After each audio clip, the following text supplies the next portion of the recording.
Assalamualaikum warahmatullahi wabarakatuh. Yang saya hormati Bapak Octavio Frimayasa selaku dosen pengampu mata kuliah metodologi penelitian, Bapak Ibu dosen serta teman-teman yang saya banggakan.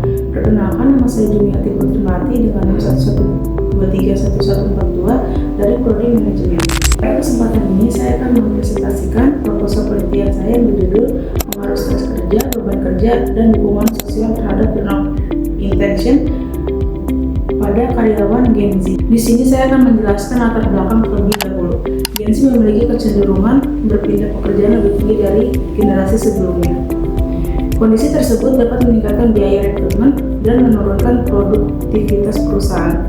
Berdasarkan data BPS tahun 2024, sebanyak 20,27% Gen Z usia 15-24 tahun termasuk kategori net. Selain itu, Good Start menunjukkan sekitar 70% pengangguran di Indonesia berasal dari Gen Z yang berusia 15-29 tahun. Oleh karena itu, penelitian ini menganalisis pengaruh stres kerja, beban kerja, dan dukungan sosial terhadap turnover intention pada karyawan Gen Z.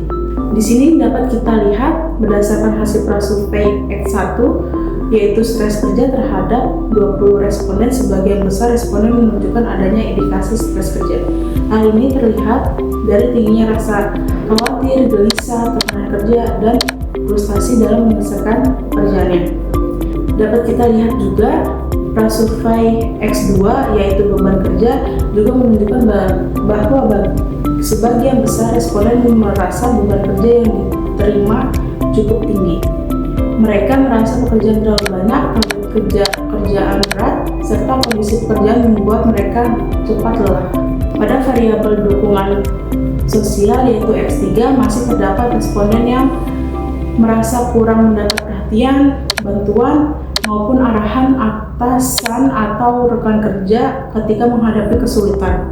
Di sini ada variabel Y yang menunjukkan bahwa sebagian besar responden memiliki kecenderungan untuk mencari pekerjaan lain atau berpindah ke perusahaan lain apabila memperoleh kesempatan yang lebih baik lagi. Di sini saya akan menjelaskan rumusan masalah, tujuan, dan manfaat. Berdasarkan fenomena tersebut, perusahaan ini memiliki 4 rumusan masalah yang berkaitan dengan pengaruh stres kerja, beban kerja, dukungan sosial, serta mempengaruhi ketiganya secara simultan terhadap turnover intention. Penelitian ini diharapkan dapat memberikan manfaat secara teoris maupun praktis bagi perusahaan. Di sini saya akan menjelaskan kajian teori. Penelitian ini menggunakan Conservation of Resource Theory dari Upfall sebagai grand theory. Teori ini menjelaskan bahwa individu berusaha mempertahankan sumber daya yang dimiliki.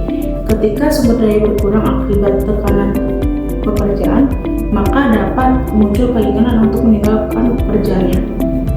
Selanjutnya ada penelitian terdahulu dan research gap. Penelitian terdahulu menunjukkan bahwa stres kerja dan beban kerja berpengaruh positif terhadap turnover intention, sedangkan dukungan sosial berpengaruh negatif. Namun, penelitian ini yang menguji ketiga variabel tersebut secara bersamaan pada karyawan Gen Z di wilayah Jabodetabek masih sangat terbatas. Dapat kita lihat kerangka konseptual dan hipotesis. Kerangka konseptual menunjukkan bahwa stres kerja, beban kerja, dan dukungan sosial merupakan variabel independen yang digunakan mempengaruhi turnover intention sebagai variabel dependen. Berdasarkan kerangka tersebut disusun 4 hipotesis penelitian. Selanjutnya, metode penelitian. Penelitian ini menggunakan metode kuantitatif dengan sifat penelitian asosiatif dan pendekatan kausal. Penelitian ini dilakukan pada karyawan Gen Z yang bekerja di wilayah Jabodetabek. Dapat kita lihat populasi dan sampel. Populasi penelitian ini adalah seluruh karyawan Gen Z yang bekerja di wilayah Jabodetabek. Teknik pengambilan sampel menggunakan non-probability sampling dengan metode purposive sampling. Jumlah sampel dihitung menggunakan rumus Remenso sehingga diperoleh minimal 96 responden, kemudian kita bulatkan menjadi 100 responden. Selanjutnya ada instrumen dan teknik pengumpulan data. Instrumen penelitian berupa kuesioner menggunakan Google Form dengan skala Likert 1-5. Sebelum digunakan, instrumen ini diuji validitas dan reliabilitasnya agar layak digunakan dalam penelitian ini. Dan di sini ada teknik analisis data.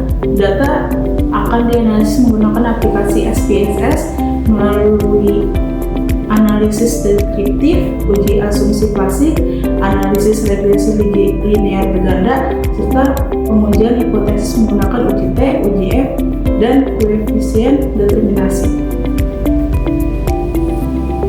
Dan demikian presentasi proposal yang saya sampaikan. Terima kasih atas perhatian Bapak Ibu serta teman-teman sekalian. Kurang lebihnya mohon maaf. Wassalamualaikum warahmatullahi wabarakatuh.